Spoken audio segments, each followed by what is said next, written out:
Welcome to the show, folks. Another dollar, another day. It's the Talking About Noise show. The show to make your life musically better for betterness. Why are you grabbing your microphone, dude? I know, this really bothers you. Yeah, it so does bother me. I'm going to go like this. For those who don't have video, it probably sounds like I'm making out with the microphone. Yeah. Which So, I do sometimes. Eric is constantly grabbing the microphone like he's singing on stage. That's what I'm used to, man. I know. So now you're making a lot of noise. Yes. So anyways, but you're a good-looking guy, so we want our fans to be able to see you. Why do I always feel like you're hitting on me? I'm not hitting on you. Man. Why are you so... There's a word for that. This assumption that everyone wants to be with you. No, that's pretty much the truth. I don't want to be with you. That's pretty much the truth. Like I got my phone like blasting texts. Eric, spend time with me. Your Snapchat is off the hook. I don't know what I'm saying. All right, folks. I don't know either. I'm so confused. Okay.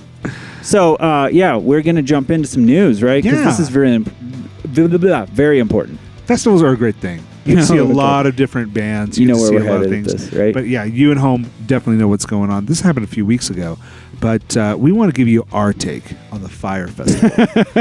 Fyre, Fyre, in the Caribbean, right? On an island? What's going on here? So, guess what? I just found out. It turns out that their promotional materials were like, it's going to be on this exclusive island. Right. Really, it turns out that was a man-made island for some corporation. Ah. Like, they didn't even think through well enough to, like, be like, hey, we should do this on a real island.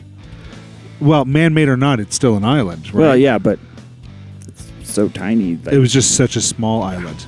Just nothing there. The fact that there's an actual way to land on the island is pretty amazing. Yeah. That's a big man-made island. Yeah. Well, no, it was just part where the festival took place was on the man-made part. There's an actual country on another island. Oh, okay. That So owns that's that. over. Well, apparently it was a big disaster. Tickets range from anywhere from $2,000 to $12,000, or were they more expensive? No, I think that's right. And we engage in a degree of schadenfreude when it comes to this, as does everyone else when we mock rich people in there. We love it. Rich people expenses. May I? There were the sixth lawsuit was filed. What's it called when everyone files a lawsuit? It's a class action lawsuit. There we go. Yes. So the sixth class action lawsuit was filed, and it was filed on behalf of a couple who paid $4,500 just for their tickets. Oh, wow. And they got stuck in Miami airport. And weren't even able to make it to the festival. Weren't even able to make it. So I think there's going to be several different class actions depending on how much you paid and stuff. So guess how much they're suing for? How much?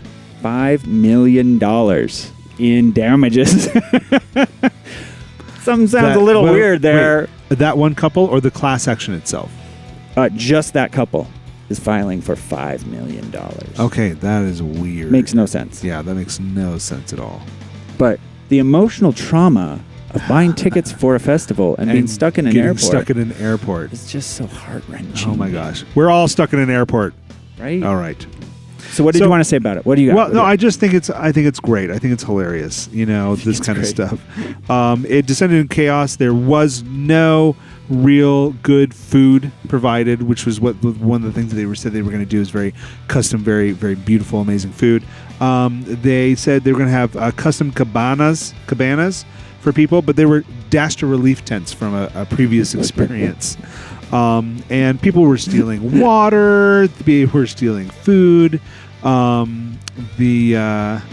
It was just a disaster. There's one tweet that said #Fyre Festival is literally Rich Kids Hunger Games 2017.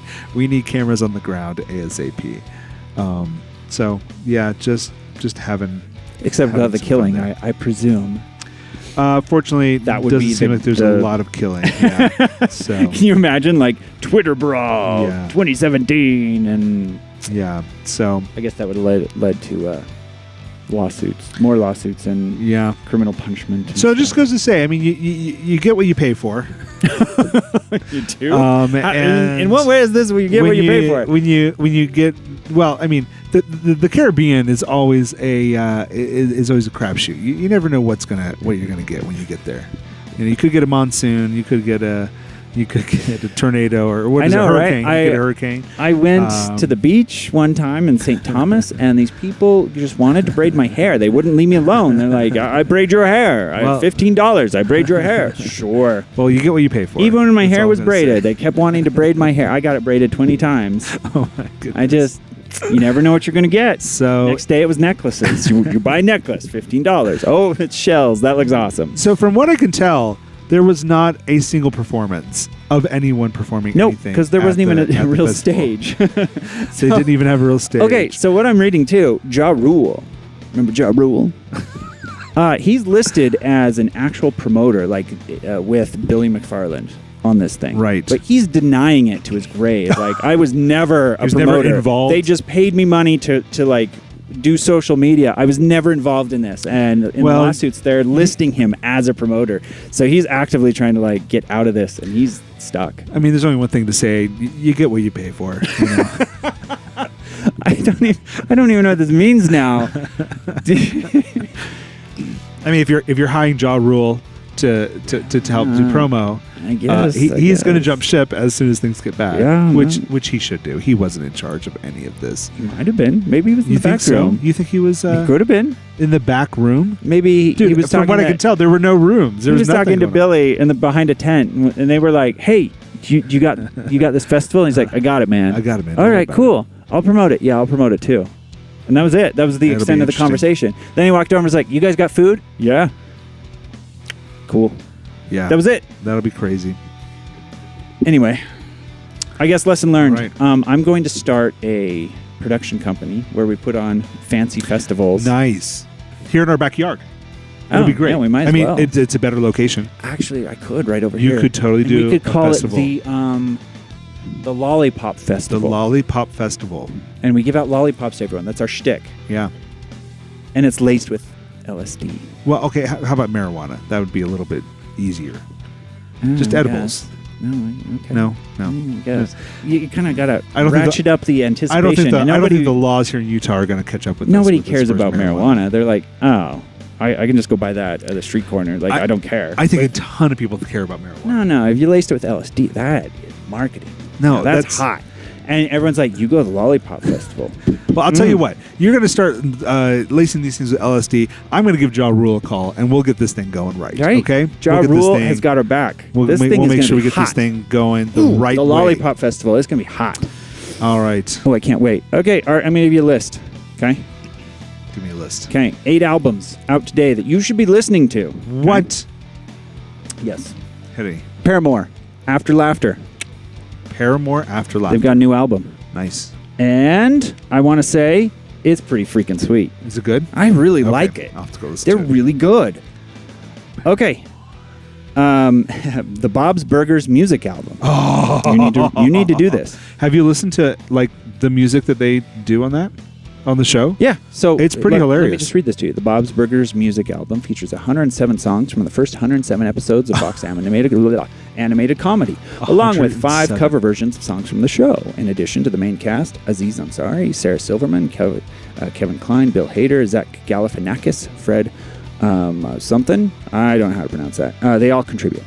Anyway, so you got a ton of stuff on the Bob's Burgers music album. It's an excellent show. It's really, really good. I got like 2 episodes into it, and then I was like, it's Archer talking. I'm going to go watch Archer now. Well, they had that crossover episode. I know. That was really good. A lot of fun, okay. too. Johnny Jewel. Wind Swept. Really good. Okay. I highly recommend it. Johnny Jewel, new solo album, Windswept, features music that will be in the upcoming 3rd season of Twin Peaks. What? The new season of Twin Peaks? Yeah. How do you rebrand a rebranding of a rebrand? Well, how do you get a show that's been off the air for over 20 years? They did it. On? Netflix is doing it all over the place. I know. It's so much fun. They did it with Gilmore Girls, and I think every woman in this neighborhood just lost it. 4 episodes, hour and a half each. Ugh. It was good.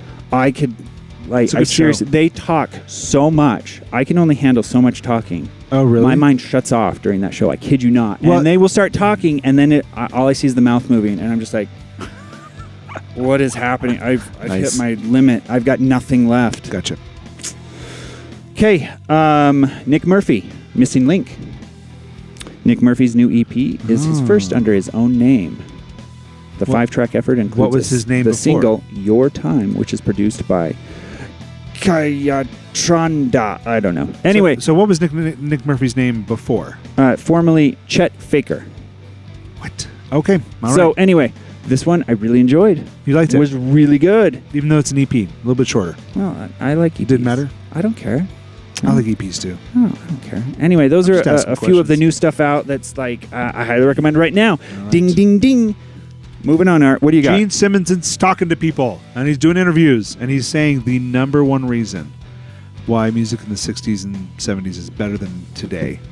And there's a couple quotes here I'm going to mention. He said, for the first 8.5 years of my life, I never saw TV or heard music on the radio. But when we emigrated to the U.S. in 1957, right in the middle of the rock and roll explosion, this is pre-Beatles, we're talking about Fats Domino, Little Richard, Chuck Berry, Elvis, of course. The music just hit me at the side of the head like a 2x4, wham. I could pick 100 songs that blew my mind, 1,000. That was what it was like to be a music fan in the 50s and 60s. You had the Beatles, next to Diana Ross, next to Zeppelin, next to Hendrix, next to the Yes, next to James Brown, and next to the Kinks. Every week there seemed to be another 20 new songs that just stopped you dead in your tracks. I think that's very, very true of that time period. I don't think that these days we don't have good music, but I think his point is valid here. He says, this day we have all the talent. Gaga, Bruno, Mars, Adele, all great artists, but they're handcuffed by the industry. The industry sets the rules and says rap has to sound like this, soul has to sound like this, EDM has to sound like this. I don't want to sound like those miserable moany guys that says, man, everything was better back then. But when it comes to music, it was so much better. Okay, so I feel like it's my job in life to be the contrarian. No matter what. Contrary away on this one. Even if I completely agree with 100% of everything, I'm going to have to disagree just because I have to. With the industry. All right, hit me. No. Just that point. Okay. I kind of feel like when you are in your childhood and adolescent stage, you're far more receptive to new music and the emotional impact of that music. Okay. I think he's just maybe explaining away that receptive period as a time period thing instead of his own personal experience. That could be it, yeah. When he talks about songs knocking his socks off, right? I had that exact same thing happen, but it was with Nirvana and Smashing Pumpkins and Pearl Jam. And Chumbawamba. Oh my gosh, that was the best album of my life. Wait. Was that I get knocked down and I get up again? I'm never gonna get down. I get knocked down. The first time I heard "Smells Like Teen Spirit," I honestly thought I had been hit over the head with a 2x4. It was the best thing in the world. Wait, that's what he said. Exactly. That's the point. And I grew up in a different era as him. Yep. But I seriously felt like that. Like it was face melting. It was so good. Well, here's the question though. Does your experience in the 90s correlate to Gene Simmons' experience back in the 50s and 60s because the industry had not yet changed enough to the point where it is just cutthroat and kind of like... It's always been cutthroat. Anaconda around your neck type thing. Always been cutthroat. It's always been cutthroat. So here's the thing. If you're in a business position, right, your primary motivation is I want to make money. I don't care how I make money. I want to look like it's legal, but I really don't care. I just want money. Right. Okay. That's it. So it's always been that way. All right. It's always been cutthroat. It's always been awful. And people have always been hamstrung. That's like, it's a cliche at this point, right? The artist being like, I can't do this because I don't have artistic freedom. Well, Billy Cassidy in the 70s, for heaven's sakes. Right? So that's a reference I don't know, unfortunately. Huh. Really? Who's Billy Cassidy? Partridge Family. Oh my goodness. He was a dreamboat in the 70s. So dreamy. No, he was, from what I can see on TV shows. And he was a pop star. Yep. And then when he was like, nope, I'm out. I want to do rock. Guess what happened? They hated him. Career tanked. Why? Because he wanted artistic freedom. Oh, man. He wasn't willing to sell out. It's rough times. So anyway, I kind of agreed on that point, but at the same time, like, you can do your own thing and then market it yourself. You don't need big... We've talked about this so many times. It's at the point where streaming can help these little guys so much. You don't need the big labels anymore. And many of these artists are getting out, like Frank Ocean, who will release a fake album for for Universal, and then go off and sign an exclusive deal with Apple Music, right? So I feel like mid-tier to upper level, even the lower tier stuff, like if you know how to start promoting your music, I mean, the world is your oyster at this point, right? Yeah, absolutely. So I don't know. I kind of disagree with him at a point, and I kind of agree. So he, I think it's interesting. Shirley Manson, who was big back in that period of time as well. I can't remember what band she was part of. But Shirley Manson? Yeah. You mean like Garbage? Yes. With Butch Vig? Yep. So she just did an interview with Joe Rogan, and she talked about how people who are caught into these contracts with these record companies, they really struggle because they have no control over how the funding gets spent. So they'll do an expensive party, they'll do all this stuff, they'll do all this promo, and then talking to other humans. The band kind of sits there and they go, "Oh man, our label is taking care of us." But what they don't know is that bill is coming due. Yep. Like they will charge them for every little thing. So it actually becomes very hard for a recording artist to make any money. And now the contracts are what they call 360 contracts, where it's not just the recording end, but they're also making sure to get a piece of every piece of what that artist does from top to bottom. And that's causing some problems. Well, I think that's why OK Go left their contract. That was exactly why they talked about the 360 thing and how the company wanted everything from them, and they were like, nope, we can do better on our own. Yeah, thanks, but no thanks. And I think that's happening more and more on the internet. Is like, you have a better chance of making a career out of this if you keep it smaller and really engage with your fans, versus trying to go out with an industry contract. Possibly. And then again, don't take this as advice. I don't know anything. Nope, take it as advice. We are gurus. Get some lawyers involved. All right.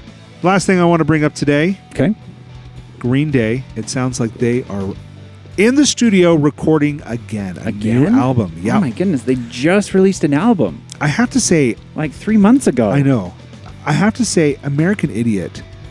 That was a great album. Such a seminal album for me. It hit me right at the right time of my life where I needed that kind of grunge, that kind of pop.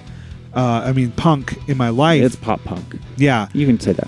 But it's dirty, right? There's a lot of great dirty guitar stuff going on in there, and it hit me like a ton of bricks, and I still listen to it to this day. Well, have you listened to the new one? All the time. I haven't had a chance to listen to the new one. I didn't like it at all. Really? Wasn't great. No. I mean, for Green Day fans, I bet you love it. Great, awesome. Yeah. Good, happy for you. For me, it just wasn't a thing. Yeah. So but whatever. We'll see how it goes. Kind of like Radiohead's last album. I was super excited about it. What am I listening to? Really? Oh man. Kind of a bummer. Yeah. Anyway, I just want to give a shout out to oh my gosh, I forgot his name. One second. Dexter Holland from Offspring. He took time off from getting his PhD. Oh wow. To support his rock band. That's the correct order of things, right there. Him and Brian May, right? And so he finally went back to school and got his PhD. Oh, congratulations. So, that's having your cake and eat it too, right there. I guess so. That's what you want. I worry about going back to school to get my PhD. I worry about... Wait, are you going to do that? It's one of my goals in life. Yeah. Oh. Well, why aren't you... You should start doing that right now. I got to get the kids off to college first. Nope. That's an excuse. Yeah, I listened to the Jocko Willink podcast. Check that out. Now, Art. Now is the time. Right, I need to talk like him. All right. And now, you need to be There's motivated. a time and a season, a place for everything.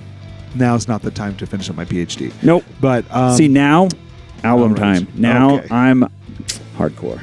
All right, Eric. I know, right? And then next week you'll see me playing Dark Souls in the background. I swear I'm productive. I'm a member of society. You're doing the right thing. I'm doing it right. All right. So that's all I got. Folks, thanks so much for coming to the show. You can catch us at talkingaboutnoise.com. You can email us at talkingaboutnoise@gmail.com. And I'm on Twitter at Artmar Studios. Tweet me a quick tweet right now. Do it right now. And this guy is what are you? At I am the swoop, and I need to start twittering more. Twittering more. I don't do it enough. Tell us about your website. Your website is awesome. I love your website. Yeah, I need to promote it more. I just don't. Tell us about it. I'm just busy right now, like trying to build this Clip Song Productions, which is a jingle company. Trying to build that out. It's going to come together. He is TheSwoopTheBand.com. TheSwoopTheBand.com. Anyway. All right, folks. We'll see you next week.